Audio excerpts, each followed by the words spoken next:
In my work life, I'm a trainer. I work with business and industry on leadership, customer service, all kinds of trainings.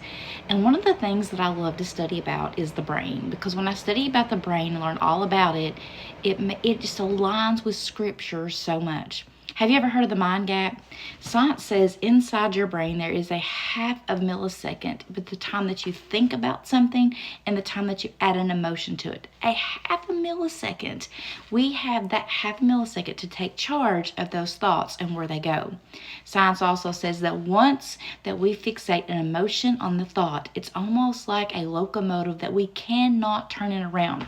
This morning I'm going to give you a scripture in Philippians 4:8. It says, fix your thoughts on what is true and honorable and right and pure and lovely and admirable.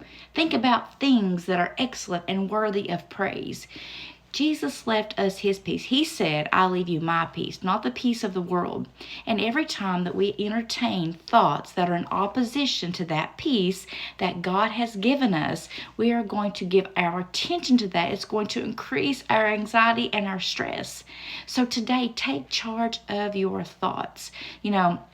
My son has been living through addiction for over 12 years. He has been in recovery for the last 8 months. But all those years that I struggled, that I went through these things, every single time that I could not get a hold of him, that mind gap attached.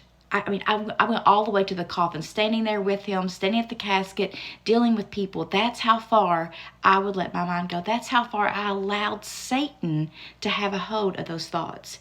So today, this week, I challenge you, when a thought comes to your mind, and because you can't see, hear, feel, or touch what you know is real to God, it doesn't look that way it doesn't look that way in the human world or the non-spiritual world. Just because you can't see the end doesn't mean that God has not planned it before you.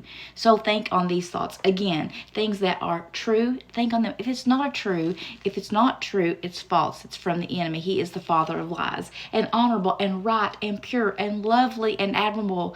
Don't let the enemy train wreck your thoughts. Use that mind gap that's inside your brain to attach it to emotions of peace.